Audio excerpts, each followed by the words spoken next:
Hey guys, Andrew here with another video. This time we're going to go over the Magnus and try to explain the way I see this new piece of content fitting into the world of BDO. I've seen a lot of confusion, rightly so though, of what this Abyss 1 Magnus piece of content means.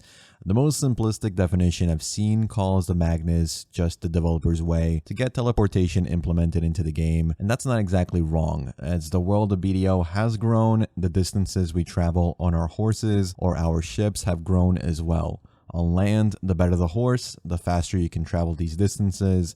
On water, the better your carrick and knowledge of currents, the faster you can travel those distances. But I think it's fair to point out two things. So firstly, the new region is across the Mergoria Ocean. Even with a quick carrick, the journey is not going to be quick. It's going to take you some time. Inexperienced sailors will have to deal with the currents and may likely give up. It would be tedious to make new players traverse the ocean to be able to enjoy a new region with new grind zones and content. Now, my second point, if you're lucky to know a person with the compass treasure, then they can teleport you there and save you the trip. If you have a nice guild master, you can get teleported with your guild, save you the trip. If you have a traveler's map and venture out into the ocean, depending on the zone, you can teleport yourself across the Mergoria Ocean. The idea of teleportation in BDO is not new. These methods are limited, of course. One is by an insane grind, the other two are by a cooldown, but they are niche in the grand scheme of things. New players who aren't part of a guild, who aren't friendly with a compass holder, or who haven't unlocked Port Rat to begin with will get locked out. New player experience and new player retention is crucial to keep live service games healthy, so we had to get to a point where there must be a fast travel system implemented in BDO. It is not uncommon in other MMOs. Now, Magnus is going to allow this to happen, and it's also not free. It's going to take resources that can only be gathered in the Magnus, and it will only teleport you to major cities, meaning if you need to grind in Sakraya, you will still need to go there yourself or have a friend with a compass. If you live in Grana and want to grind for the treasure map, well, now you can teleport to Valencia, then ride out to Sulfur or Pilaku, meaning mounts are still gonna matter. If you don't want to do that, then you should have already a parked alt in these areas anyway, meaning nothing has really changed for you. What Magnus implies for the future of the game is a freedom to make instance content. I'm not talking about just grind zones, I'm talking about proper dungeons, dungeons that you can go into solo or with a group, housing built well and miles better than what we have right now. New stories that aren't based in the same theme as BDO. Could be sci-fi stories, steampunk. Possibilities are endless. Abyss 1 defines what the Magnus is. It's one central world of many. It allows us to experience fresh takes on gameplay, new themes we haven't seen in the game, and tackle what we've grown used to over the years. But let's say none of that happens. No dungeons, no instance content, nothing new.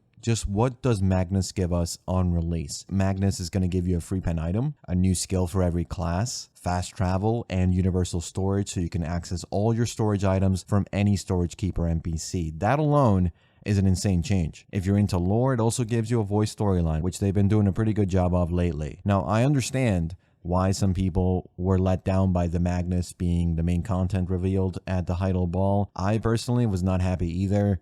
Expecting a new class or a new region is what we're used to. 6 years of doing this, I thought I could predict this, and I got it very wrong. But after thinking about it, what Magnus can provide for the game and what it already is giving us is huge at launch. It affects those who are playing the game right now and in the future. Every single player is going to benefit from this, which is why I think they were nervous about this announcement. They know new classes bring people back more than anything else.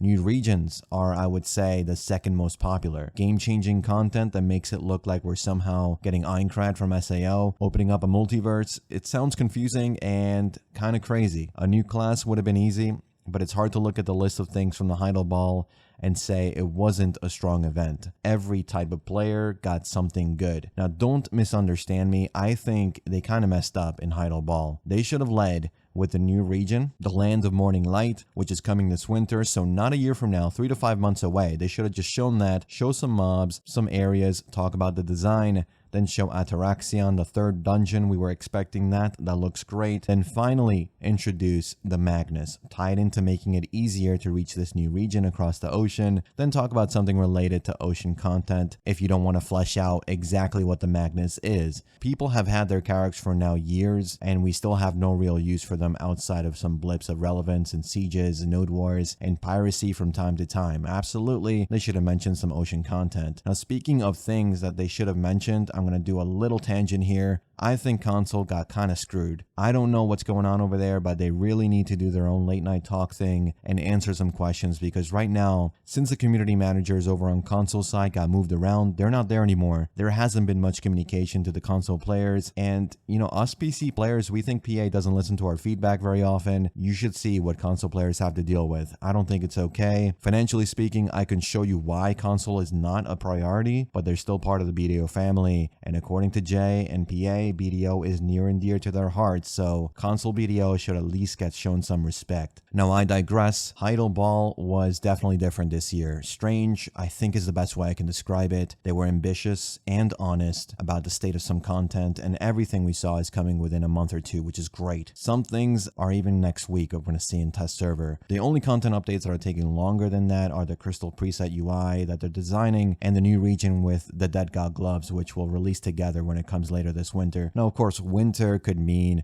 December till early March, so the window is pretty huge on that, but more than likely we'll see more information by December time. And that's all I got for this one, guys. I hope you understand where I'm coming from. I hope I explained myself clearly. Remember, the Magnus comes out October 12th worldwide. We should be getting some pretty good events from what I'm seeing in Korea, but I'll wait till we get official notice for NA and EU before I talk about that. But in the meantime, I wanted to ask you guys what you think the Magnus means for the game.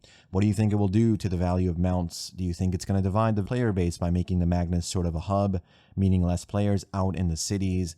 These are some things I'm hearing, but I want to know what you guys think. And as always, thanks again for watching. Thanks for listening. I'll see you all in the next one. Take care.